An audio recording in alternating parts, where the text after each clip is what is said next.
Hi, and thank you for joining me on another episode of the Tech Exec Podcast, where I'll help you create teams worth leading, because life's too short to lead mediocre teams. As always, I'm your host, Aviv Ben-Yosef, tech executive coach and consultant, and our subject today is bad apples. Before starting, I'm reminding you that I've got a free email course about the Tech Exec Roadmap, where you'll get every day a bit about an area in your personal skill set, in your personal toolbox that you can work on, and tips to do so.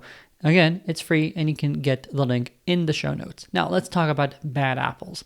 There's something that I'm thinking about recently, not because I've seen it at a client, which is usually the reason I start talking about something here on the podcast, but because I saw too many stories about similar things in politics and how major organizations have been affected by a few bad apples. And that made me rethink about the times where I've written and seen this happen like way too often with a few clients a couple of years ago.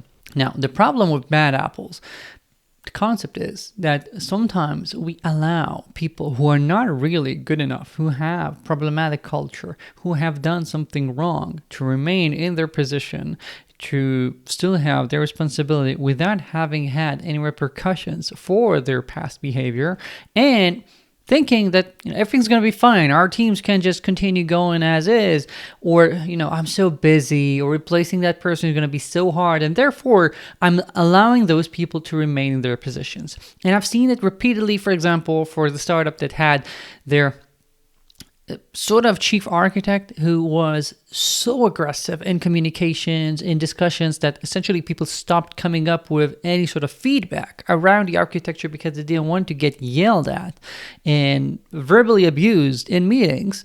And because that person, as seen by the VP of engineering at the time, was irreplaceable or so important, whatever, the VP of engineering didn't do anything publicly to address it. He gave the problematic chief architect a bit of feedback behind closed doors, and that's it. And on the outside, no one knew that it was even addressed, and they saw the fact that he was allowed to remain in his position without anyone actually talking about it in public as some sort of him getting a get out of jail free card from leadership for that.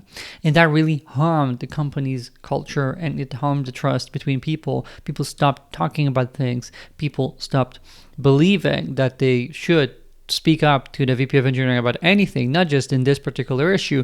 And that really harmed that organization that years later, now a few years later, I still see the bad signs it has left in the culture there, and it has taken a lot of time to get an improvement there. And the same happens, for example, when you have people who are bad managers, and you know that they are bad managers, that they're not fit for management, yet you let them stay there because you don't want to lose them as engineers, because you don't have the time to get anyone else, that you have all your reasons. That's the thing. I've never seen someone who is short on reasons, on excuses. Those we have plenty of. And therefore, you have whatever reason you need in order to let things continue as they are.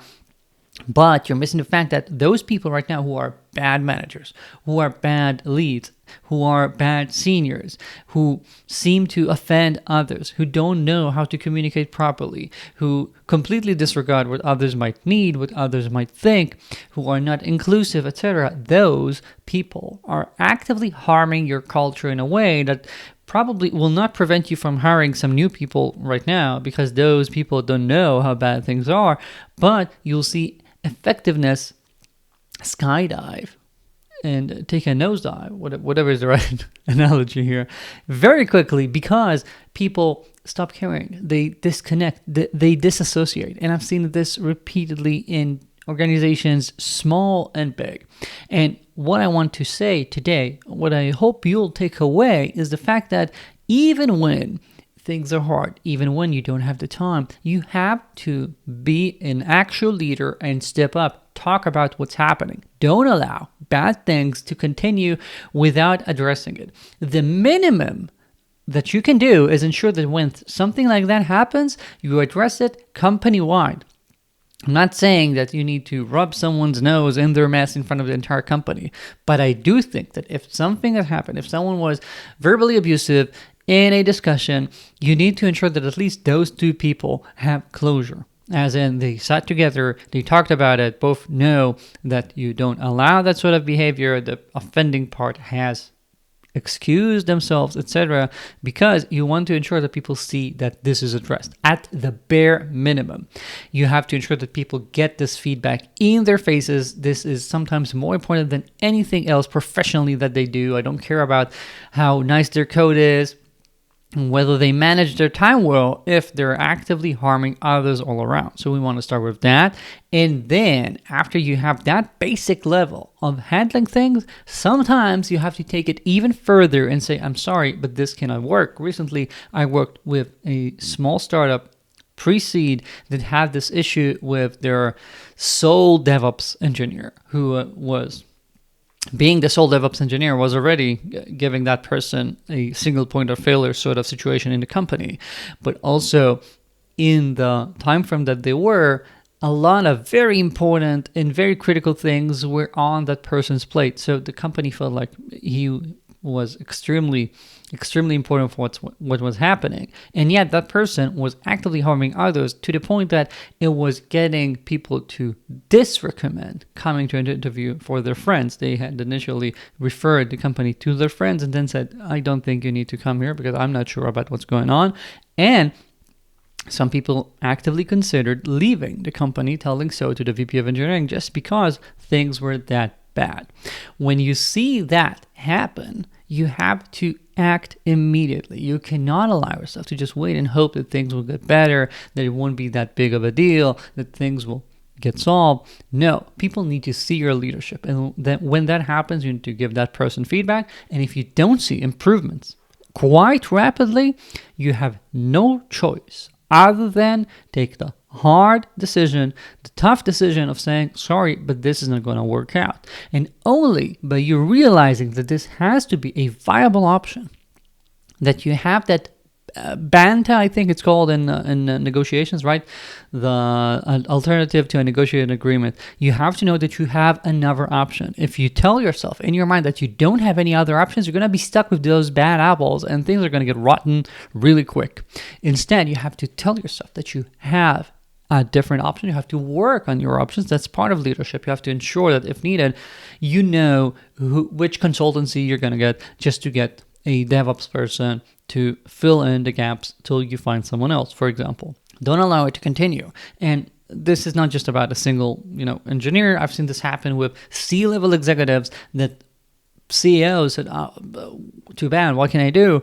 This person is just too important to replace real quick. And they kept seeing the bad impact this has been having on their organizations for months, to the point that when they finally are able to replace that C-level executive, they also have to replace sometimes 50% of the organization under them because it has gotten so bad, really. Then this is horrible. I think that the impact that these things have on startups, it's an impact that's not just about any specific, iteration or quarter that's going to suffer, but it's something that you're going to have to work hard to undo over the course of years, because cultures are things that it takes a second to mess up. It takes months to undo something that you did bad, and it can take a lot of time, especially I used to say that it's easier to fix culture just by the sheer growth of a startup. When startups used to grow very, very fast, you just always had new people coming in. So if you stuck to what you want the culture to be and you made that clear to the new people, eventually they would become the majority and they would replace whatever old version of the culture that you had, or make it easier to do so. But now that startups are a lot more slow when it comes to their growth, this is not possible. You have to actually fix things with people who have seen you make mistakes, and they need to see that you don't allow that sort of behavior, that you expect something else. If you don't do that, it's not going to work out. That's the takeaway for this week. I want you to recognize which bad apples you've got, take them out of the basket and start treating them. Sometimes you need to just, cut the little corner that's going bad. Sometimes you have to throw that apple and get something else. That's it. Thank you for joining me. As always, if you haven't yet, do check out my newsletter where you'll get every week a podcast, a video, a newsletter with some of my personal thoughts and that sort of stuff, all for free. Link is in the show notes, along with the free email course I talked about.